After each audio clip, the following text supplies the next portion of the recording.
Tengo el privilegio en esta oportunidad de ministrar una palabra a aquellos que tienen en su corazón la carga de edificar la iglesia, aquellos para los cuales esta carga de una iglesia santa, una iglesia gloriosa, una iglesia que sea un poderoso testimonio a las naciones, sea una carga que embarga su corazón, ¿no? Y en estos días un pasaje para los edificadores de la iglesia me ha inquietado muchísimo, que está en Primera Crónicas 28, 19, donde la escritura dice: todas estas cosas, dijo David, me fueron trazadas por la mano de Jehová, que me hizo entender todas las obras del diseño. Qué tremendo este pasaje. Tenemos que entender el diseño de Dios, lo que Dios se ha propuesto hacer. Tenemos que entender todas las obras de lo que es el diseño de Dios, ¿no? Tremendo, nos deja una tremenda responsabilidad, porque esto nos compromete a no edificar como se me da la gana. No puedo hacer lo que yo quiero, sino que Dios tiene un diseño de lo que Él quiere hacer, y soy yo el que me tengo que meter en el diseño de Dios, y tengo que entender el diseño de Dios para poder ser un colaborador de lo que Dios quiere hacer, ¿no? Tengo una historia que es, aunque parezca mentira, es verdadera, de un señor que creo que era diplomático, que lo nombraron en el exterior. Y bueno, justo antes del nombramiento había decidido, tenía el dinero para construir una casa bastante lujosa, fastuosa, ahí en la zona sur, creo que era en Banfield. Así que bueno, manda al arquitecto a que haga todo el proyecto, todo el plano de la casa, le deja los planos al constructor y se va a Europa, ¿no? Al trabajo que le habían asignado. Cuando vuelve, ya la casa estaba terminada y, oh, increíble, el constructor interpretó mal los planos y le hizo la casa al revés. La cocina la puso en la vereda y lo que era la entrada para la pileta quedó como la entrada de la casa, y lo que era la entrada de la casa quedó como la entrada para la pileta, ¿no? Increíble, pero es verdad. El que me contó esta historia me dice: vos podés ir a Banfield y vas a ver esta casa y te vas a dar cuenta que está construida al revés, ¿no? Bueno, podemos cometer errores de este tipo, ¿no?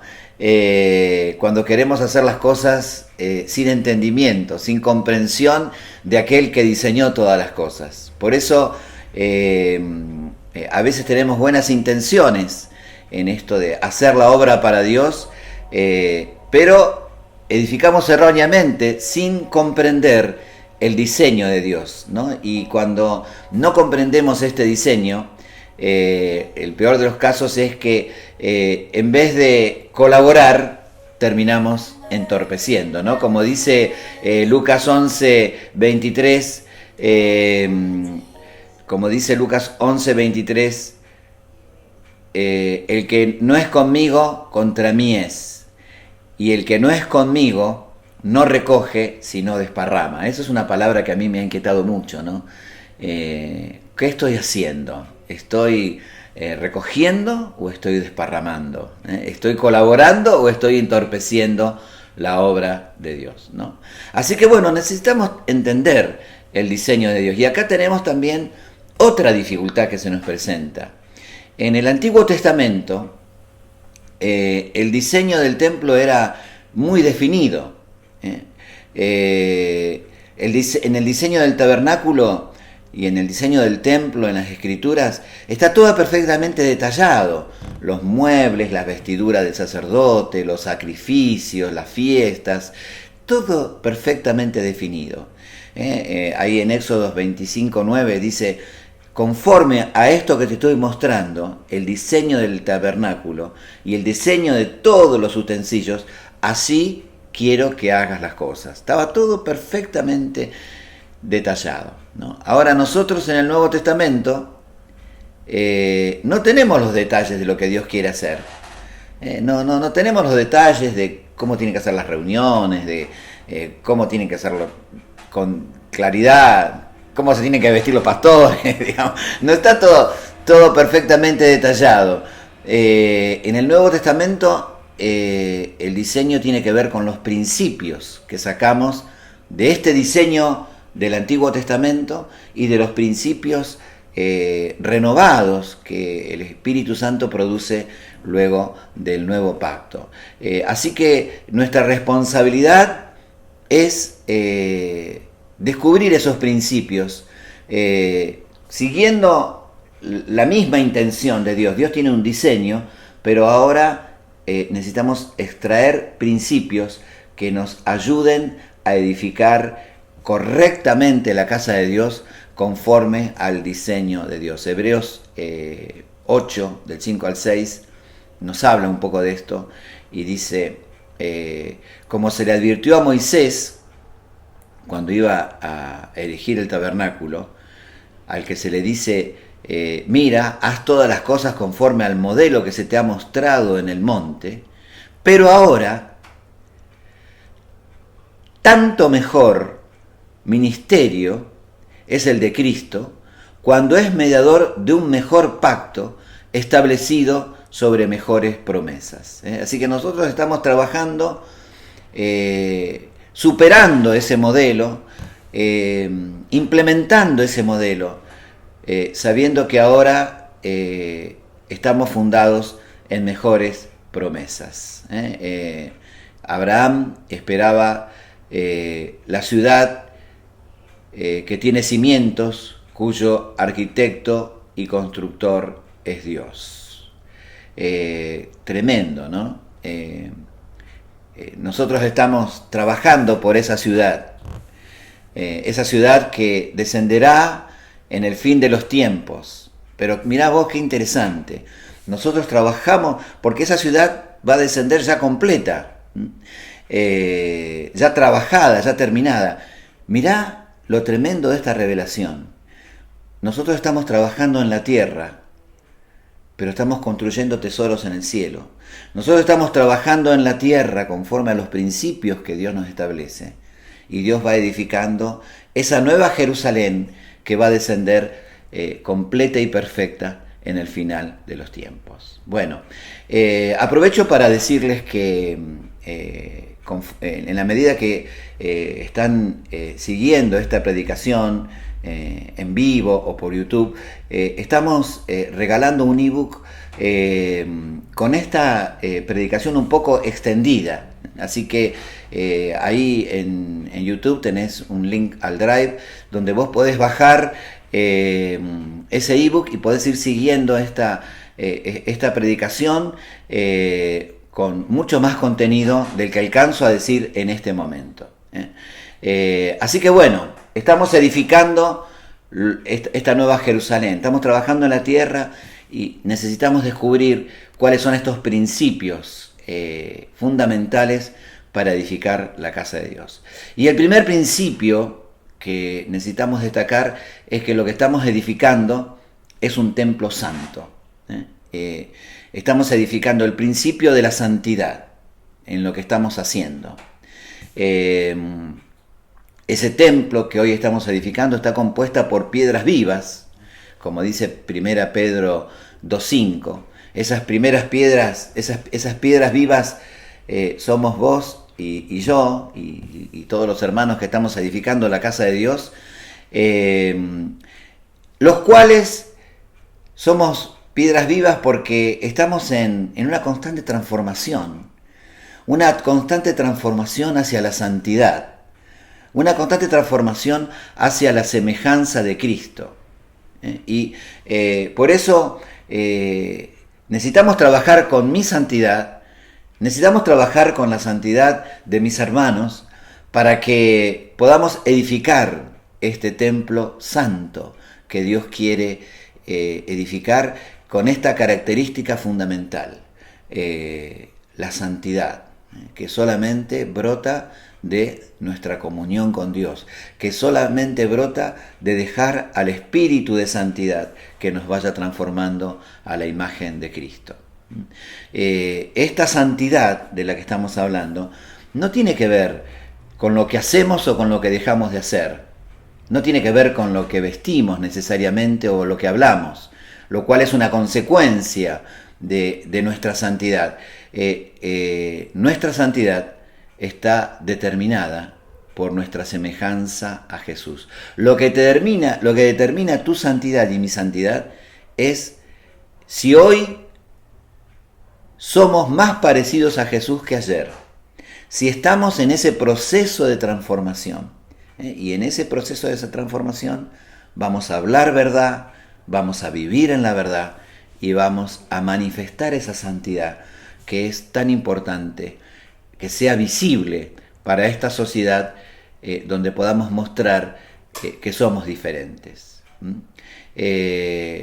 ¿Cómo es que se evidencia esa santidad y esa semejanza de Jesús en nuestras vidas? Esa santidad se evidencia en tu humildad, en el quebrantamiento que se manifiesta en las actitudes, en tus actos y en tu forma de hablar. No se puede edificar la casa de Dios sin santidad. No se puede edificar la casa de Dios sin humildad.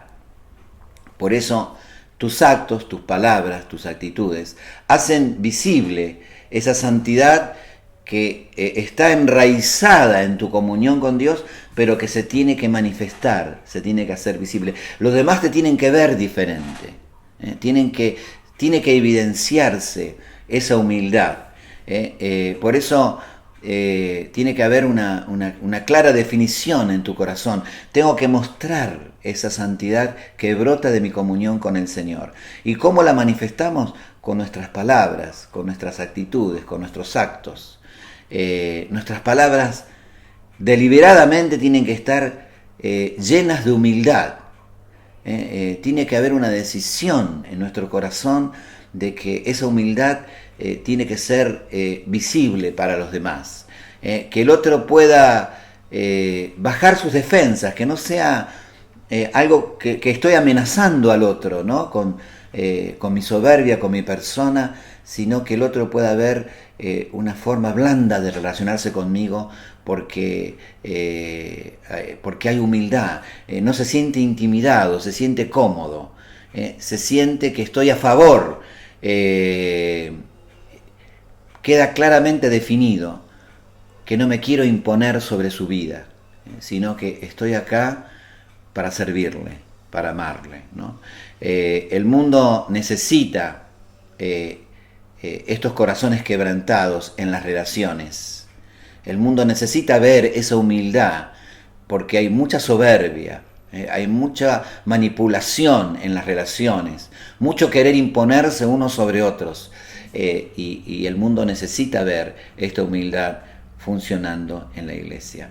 Y Dios capacita al quebrantado. Ahí en 2 Corintios 3:6 dice que el Espíritu Santo nos hace ministros competentes del nuevo pacto.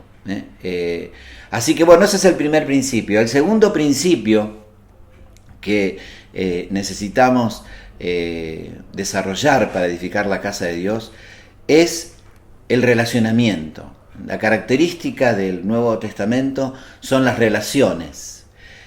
No los ritos, no las reuniones, no los eventos, sino las relaciones, ¿no? Como dice la Escritura, un cuerpo bien unido.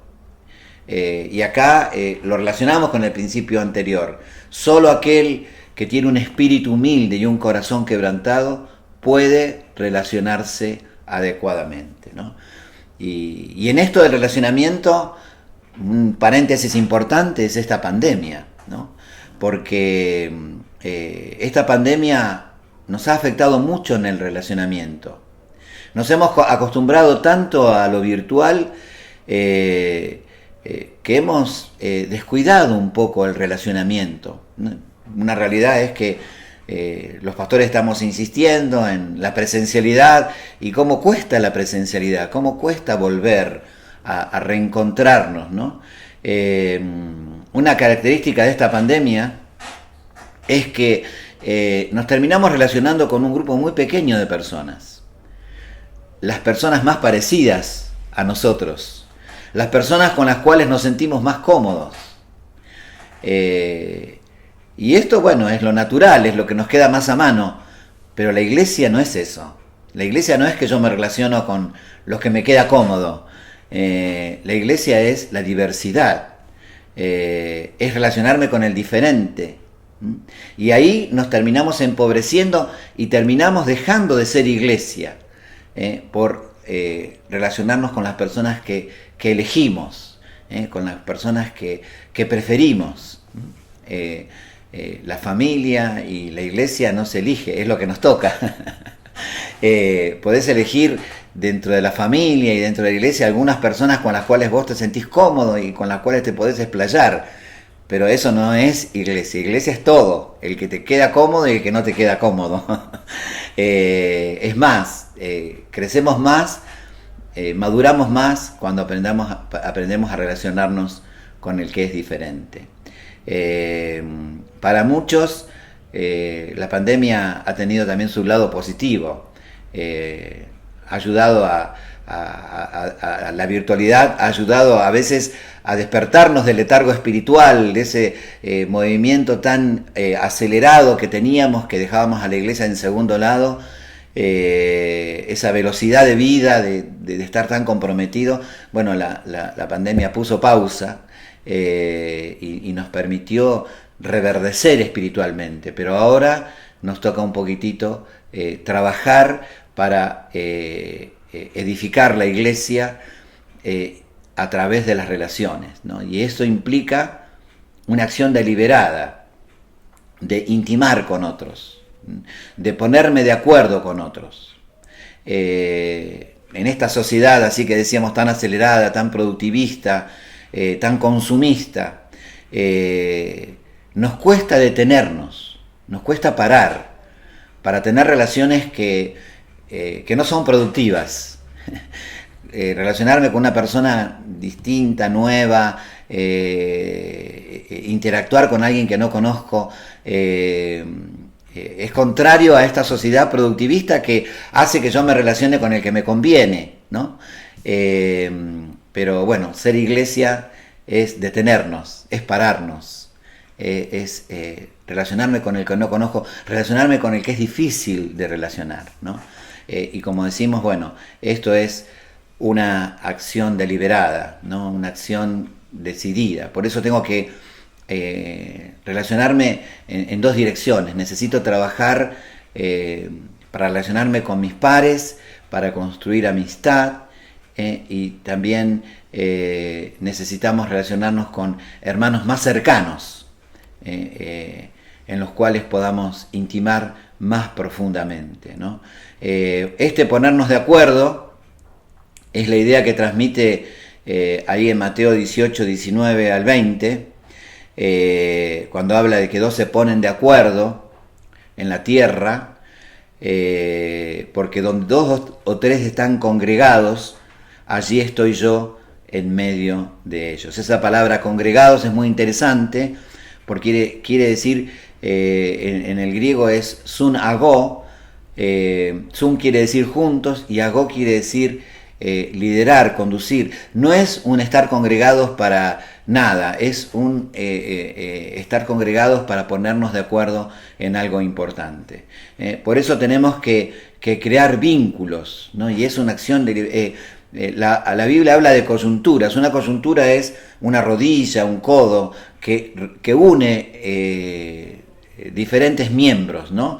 Y eso es lo que produce el Espíritu Santo. Cuando yo me acerco a mi hermano, creo una coyuntura, creo un vínculo. El Espíritu Santo crea un vínculo y a través de esos vínculos es que se edifica la casa de Dios.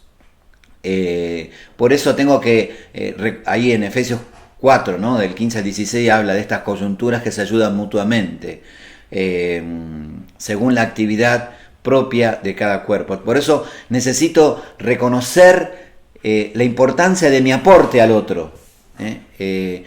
Una traducción de perfeccionar a los santos es el correcto ordenamiento de los santos.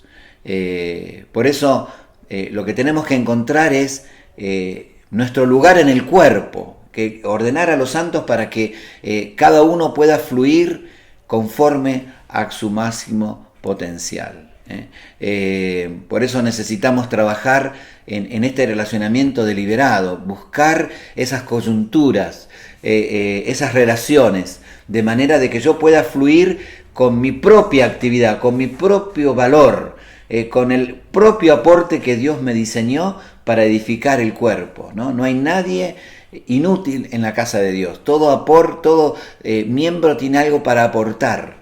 Y justamente la tarea de los ministerios es ordenar a los santos para que cada uno pueda fluir conforme a su propia capacidad para poder edificar el resto. Así que tenemos hasta acá dos principios, el principio de santidad y el principio de relacionamiento, como ejes centrales de este diseño de Dios de la iglesia del Nuevo Testamento, de este proyecto que Dios tiene. Y el otro elemento que queremos destacar es la autoridad. Un cuerpo bien concertado, un cuerpo bien unido es un cuerpo bien relacionado. Un cuerpo bien concertado es un cuerpo bien puesto de acuerdo para poder hacer algo en forma conjunta. Y para eso hace falta estar relacionados adecuadamente con personas que nos dirigen, con personas que tienen claro ese diseño, ¿no? Como dice ahí en 1 Corintios 3:10, conforme a la gracia de Dios que me fue dada, como sabio arquitecto, puse el fundamento y otro edifica sobre él, pero cada uno tenga cuidado de cómo edifica encima. Tenemos que buscar a estos peritos arquitectos, ¿no? A estas personas que tienen claro el proyecto, que te pueden inspirar. Tenemos que acercarnos para poder trabajar en forma conjunta.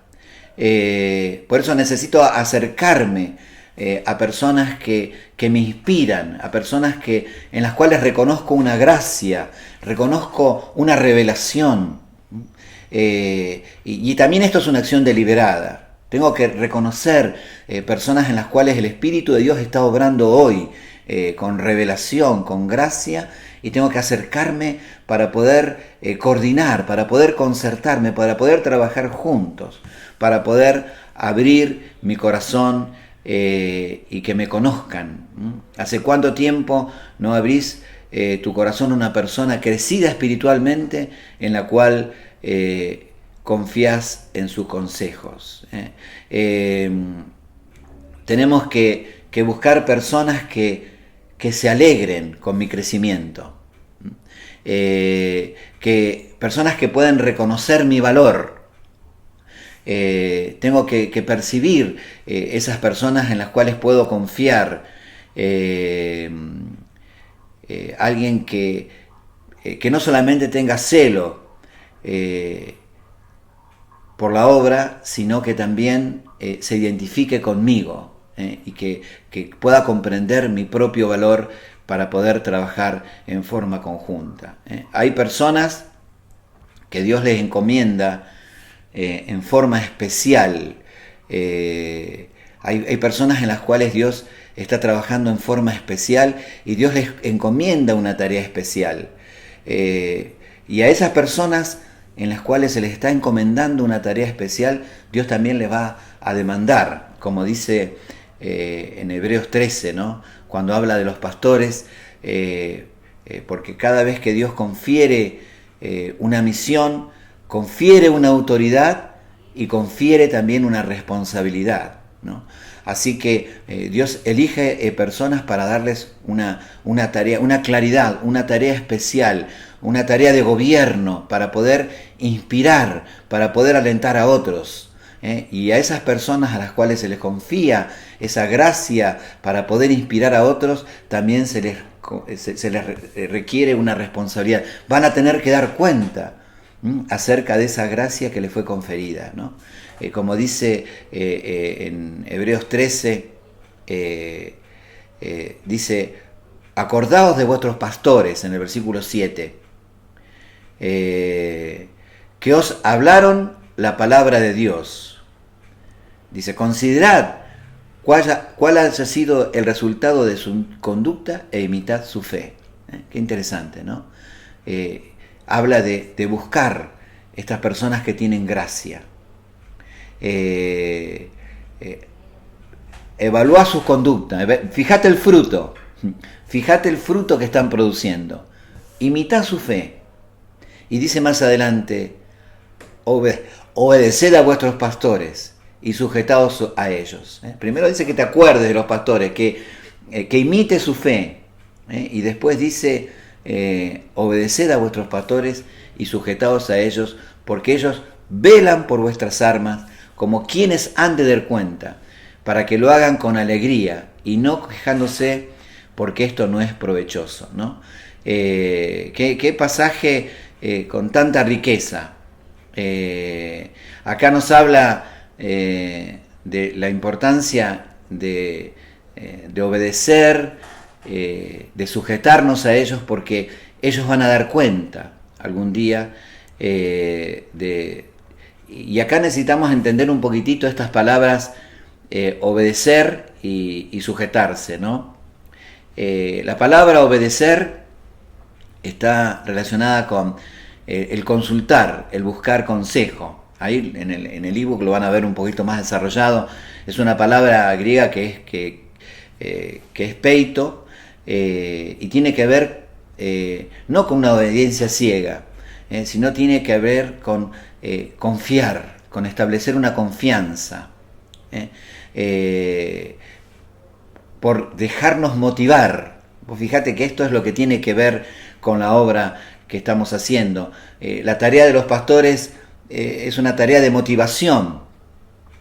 Por eso es que este pasaje dice, no desalientes a tus pastores, que lo hagan con alegría, ¿no? Porque realmente si la tarea pastoral es la de motivar y vos los desalentás, ¿quién te va a motivar, ¿no? ¿Quién es el que te va a inspirar a trabajar en estos diseños de Dios, ¿no? Por eso la importancia de acordarnos, de imitar su fe, de confiar en ellos y de dejarnos motivar como tiene que ser. Así que esta palabra obedecer tiene más con esto de dejarte motivar que más que con la palabra de una obediencia ciega, ¿no? Y por otro lado nos habla de la importancia de sujetarnos, ¿no? Interesante la palabra que habla de sujetarnos. La palabra ahí es una palabra que tiene que ver con en la palabra griega con el ceder, ¿no? Con el dejarnos convencer, ¿no? En pos de un proyecto común, ¿no? Distinto a Efesios 5:21, que la palabra es muy parecida, pero ahí sí tiene que ver con el obedecer, ¿no? Y eso es, dice, someteos unos a otros, ¿no? Obedezcan unos a otros. Pero acá el énfasis no tanto está en la ordenanza, en el mandamiento, sino está en un ceder, en un dejarme convencer tras un proyecto común, ¿no? Y esto es lo que necesitamos trabajar, ¿no? Y necesitamos trabajar para ponernos de acuerdo. La Escritura nos habla de que lo que Dios se ha propuesto hacer es algo muy grande. Por eso quiere que nos pongamos de acuerdo. Ahí en 1 Corintios 1:10 dice, hermanos, quiero que hablen todos una misma cosa. Vos fijate la importancia de este acordar, de este ponernos de acuerdo, porque lo que Dios quiere es que todos hablemos una misma cosa, que no haya divisiones, sino que estemos perfectamente unidos en una misma mente y en un mismo parecer. Eso es lo que el Señor se propone, y para eso pone pastores que inspiren, pastores que gobiernen, que dirijan, y que es necesario que lo hagan con alegría y que nos pongamos de acuerdo. Necesitamos seguir esta misma regla.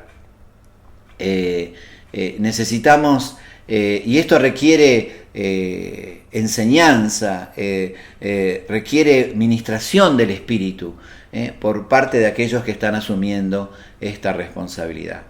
Así que bueno, este es un poco mi carga, entender el diseño de Dios. Lo que quiero animarte a vos que sos un edificador de la casa de Dios, que trabajes con estos principios que son esenciales para la edificación de la casa del Señor, ¿no? Para que podamos entender cuál es el diseño de Dios para nuestras vidas.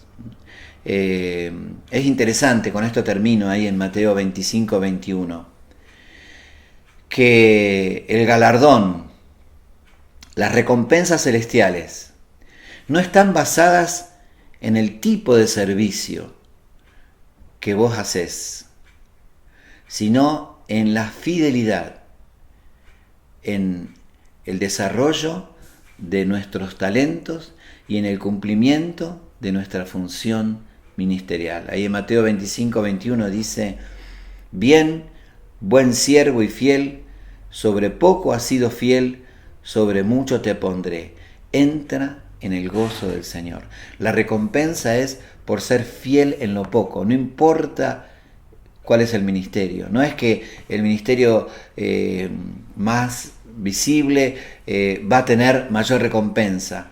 Va a tener mayor recompensa aquel que cumple fielmente con aquello que le fue encomendado.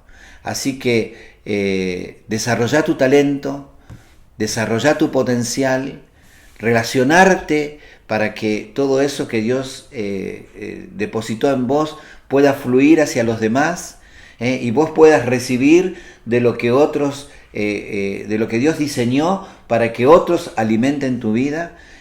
Ponete de acuerdo con los pastores, ponete de acuerdo con los hermanos para que podamos edificar esa iglesia gloriosa que está en el corazón de Dios. Amén. Gracias por acompañarme. Te animo a que descargues el ebook que está ahí disponible para vos, que este tema está bastante más ampliado. Déjame terminar bendiciendo tu vida. Amén. Amén. Señor, queremos convocar a estos edificadores. Queremos convocar, Señor, a estos hermanos que tienen una inquietud, que el Espíritu Santo les está revelando que vienen cosas grandes por delante.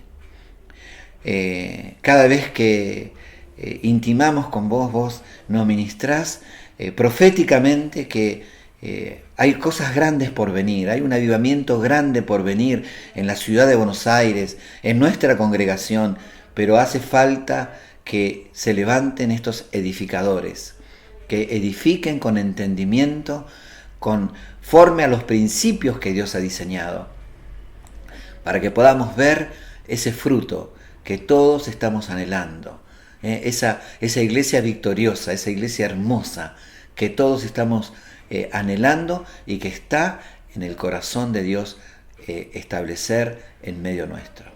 Que Dios te bendiga mucho, realmente que la gracia de Dios te acompañe para ser un buen edificador de la casa de Dios. Amén.